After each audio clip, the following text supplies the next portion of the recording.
Ruth 2. In chapter 1 we have seen the admirable expression of Ruth's faith. Indeed, it is admirable, for such is the character of all that comes from God.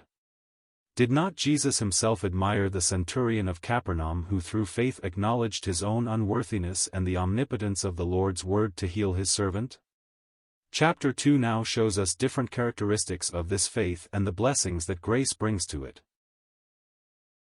Up to this point Ruth's faith was resting on the work of grace which God had done on behalf of his people, but her faith must have an object, a personal object, and it is impossible for her not to find it. Ruth does not yet know the mighty man spoken of in verse 1, but she hopes to meet him on the basis of grace. Listen to her speak to Naomi, "Let me, I pray, go to the field and glean among the ears of corn after him in whose sight I shall find favor." v. 2. Surely this land of Israel where God had visited his people to give them bread would also have some ears of grain for her. Although she is poor and without rights, she knows she can count on the Lord's resources. Her path is clear, as faith's path ever is, but she does not choose her path of her own will. We often incline to consider the result of our own thoughts or the fruit of our natural heart's desires as the path of faith, whereas faith never acts except in full dependence on the word of God.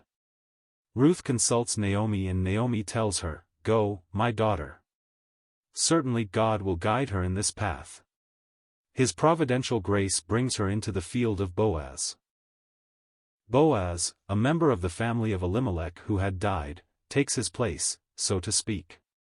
Naomi has a protector in Israel, a wealthy and powerful head of her family. In him is strength to restore this poor, completely ruined house. He bears the name of one of Solomon's future temple's 2 pillars, 1 Kings 7 verse 21, erected by the king as witnesses of the establishment of his kingdom, the glorious period that would follow the afflictions of David's reign. Boaz comes from Bethlehem, calls out the blessing of the harvest to his servants, Psalms 129 verse 8. And immediately notices Ruth in the midst of the reapers. Just so, grace goes before faith. When asked, the servant who is set over the workers bears witness to the Moabite woman. She came poor and humbly supplicating, he says, set to work immediately, and has allowed herself scant any rest. Just like this servant, so the Spirit of God today bears witness to the character and activity of our faith. Remembering unceasingly your work of faith, the Apostle writes to the Thessalonians. Faith takes pains and does not rest until it has gathered in the blessings that God scatters upon her pathway. What a touching beauty is in this first meeting of Boaz and Ruth. The words falling from the lips of this wealthy man resound like heavenly music in the ears of the poor stranger. Will he reproach her for intruding? Who could think thus of him? No, hearest thou not, my daughter, he says. In my very field, and not in another I desired you to be and desire you to remain. Let nothing induce you to leave it. He associates her with his maidens. She need not fear anyone, has he not given orders concerning her? And just as Boaz's field offers her nourishment, so there she also finds what is needed to quench her thirst. How many are the favors here heaped up for Ruth? But wait, this chapter has yet fresh gestures of grace in store for her, and the following chapters others yet. They multiply and grow greater until they reach the bounds of eternity. What should Ruth say to all this? If faith is already admirable, how much more admirable is he who is faith's object? What majesty united with deepest condescension, yes, with almost maternal tenderness are seen in him. He towers up like the pillar of brass in Solomon's temple, he stoops to the most minute and delicate attentions of love, a love that has nothing in common with human passion, a love full of holy, merciful majesty, raising up its beloved object to himself after having consented to stoop to her level. This is Boaz, this is our Jesus. The understanding of the resources of grace does not come to us in a moment. These resources are ours according to the measure of our faith's activity. Bit by bit Christ opens to us the enjoyment of the infinite treasures of his heart. The first thing Ruth does is to fall on her face and bow down to the ground. Should she not be thankful when Boaz expresses himself in this way? You who profess to know Christ have never truly believed if the words of his mouth have not bowed you down at his feet. Oh, what dried-up hearts and arid souls you have, you rationalists of our day who dare call yourselves Christians but judge the word of our Lord instead of receiving it. You fools who proudly exalt yourselves in his presence and sling out your criticisms and cutting remarks at him, criticisms really more insulting than the blasphemous curses of uncouth soldiers. You ought to cast yourselves down, overwhelmed, at his feet. Go, get back, persevere in your pride until judgment reaches you. Boaz's fields and his promises and his person will never be yours. In turn, Ruth opens her mouth. Why, she asks, have I found favor in thine eyes, that thou shouldest regard me, seeing I am a foreigner? I love this, why, that demonstrates the deep humility of this young woman. I have no right, she says as it were, to such favor. She is not concerned with herself except to confess her unworthiness, but how she appreciates him. You took notice of me when I was nothing to you. The servant had given witness to the poor Moabite woman, now the master himself declares what he has found in her. She was not standing before him with her righteousness as Job once did before God. Her experiences had begun where Job's experiences ended, and he before whom she was bowing down takes it upon himself to bring her character to light, for he knew everything. It has fully been shown me, all that thou hast done to thy mother-in-law since the death of thy husband, and how thou hast left thy father and thy mother, and the land of thy nativity, and art come to a people that thou hast not known heretofore. In Ruth Boaz sees the work of love, the fruit of faith. Her care for Naomi, a type of the afflicted, distressed people of God, had not escaped the master. Yes, this poor daughter of Moab was a true Israelite in whom there was no guile. Also as a true daughter of Abraham she had left her land and her family and had made her way to a people unknown to her. Boaz sets his seal of approval on such love and faith, then he offers her a reward.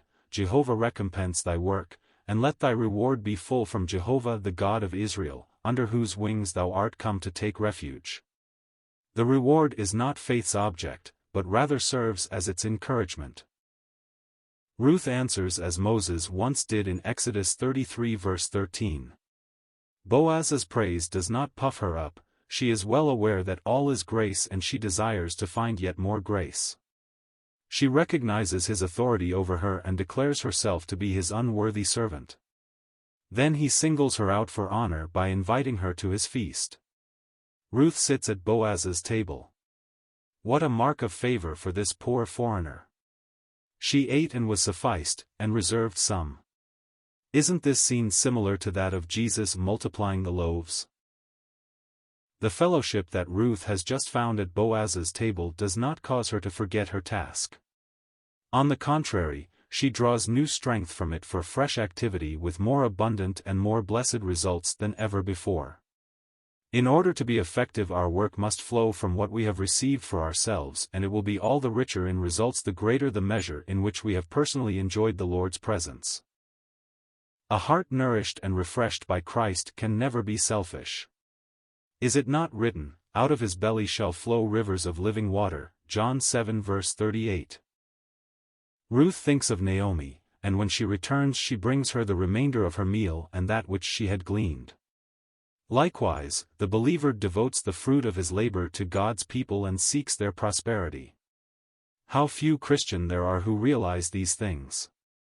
What importance does the prosperity of Christ's church have for those who prefer their own church or their own people and their own gods?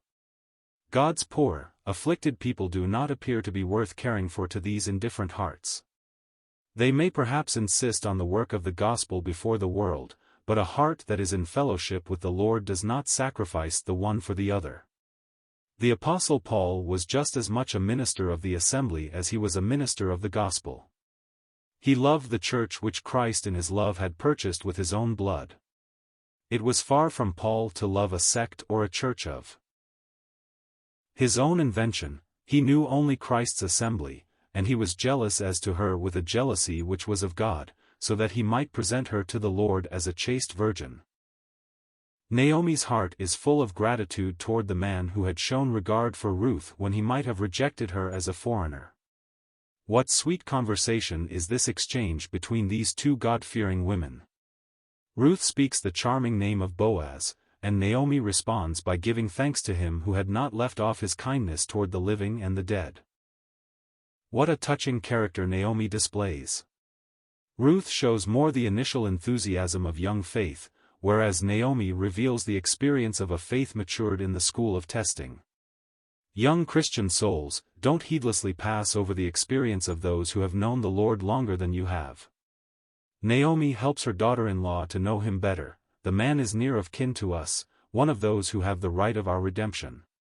Experience always goes hand in hand with intelligence. Naomi is aware of what is becoming in Israel. She knows the order that is to adorn God's house. The counsels of Christian experience always bind souls to the family of God and to Christ, just as Naomi's counsels attach Ruth to those who surround Boaz. These counsels, however, also separate her from every other field, v. 22. These other fields might well afford just as many ears to the gleaners, but they would lack the presence of the one to whom Ruth's heart was henceforth indissolubly bound, as well as the peace and joy that he dispenses. The experience of those who have grown old in the path of faith is precious, for such experience promotes a walk in holiness among the young. This voice of experience also will ever understand how best to give thanks, for it knows the grace and kindness of the Lord in the past as well as in the present. Ruth cleaves to Boaz and dwells with her mother-in-law.